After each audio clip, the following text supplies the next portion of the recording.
in your eyes, and let's see how this thing can happen. We got Donald Trump and we got Hillary Clinton, who just today the Inspector General said she has lied to us. Okay. She's possibly getting ready to get indicted. Okay. That's a real serious situation that we're talking about electing a president who has given away our country's secret, potentially. But isn't that like, and when I ask this question, it comes from people that don't have, I guess, enough belief in politics in general. And you're absolutely right. I guess my question is, isn't that how politics is run in certain areas anyway? It's always something that is drama-filled. It's always something that goes against the law. It's always something negative, but that's just the trend of politics. Well, I put it to you like this. You have a car, correct? Right. Inside that car is a battery. Right. That battery has a negative and it has a positive. Right. You can't run it without one or the other. Right. So you can't have a campaign without having negative to showcase what we need to do positively. Okay. You follow what I'm saying? So you cannot proceed without showing the constituents that were not alive then, may have been teenagers, may have been babies then, when the Clintons was locking up our African Americans. Okay. 3 strikes you out. When they did welfare reform, when they let over 800,000 African Rwandans die because they didn't send in troops. When Hillary Clinton called our young black men super predators. We got to remember the past, because if we don't, we're subject to repeat it in the future.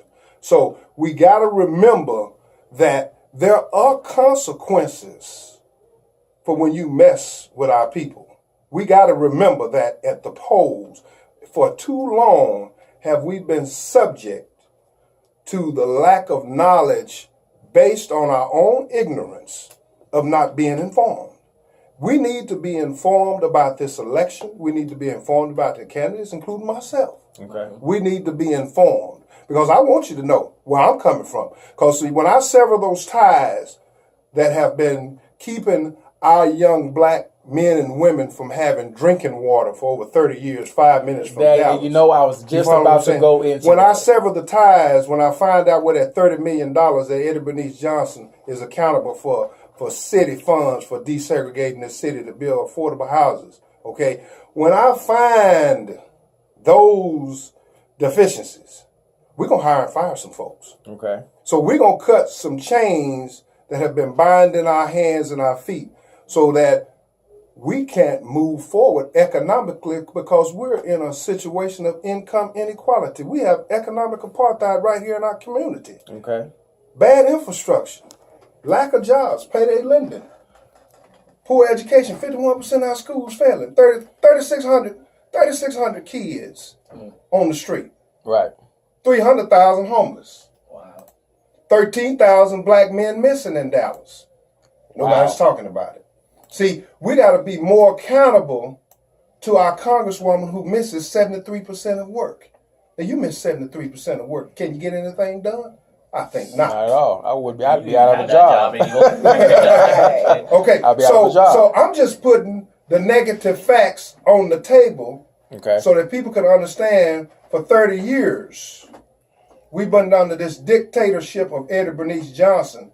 I did not crown her to be queen of the southern sector. I don't think anybody desired to have a dictator for the southern sector who steals from our kids $31,000. You let me steal $31,000 of anybody's money, I'm going to jail. Her butt should be in jail. That's where she should be. $31,000, that's unacceptable. That's wow. Yeah. Okay, so then you honestly believe in order to rebuild, you have to destroy, positive and negative. Well, look at Iraq. We went in and tore it up. Now we're rebuilding it. Right. They got paid. They got reparations. Okay. So we're the only community that's been torn down but hadn't been rebuilt. Look around. Okay. I understand that because I'm from California originally. Like they did in Compton, they tore it down and now they're building it back up. Now they got $1,200 or $2,000 condos up. That's called gentrification. Yeah. Right. So I understand where you're coming from with that. Like you said, they need to tear it down and build it up again. Okay.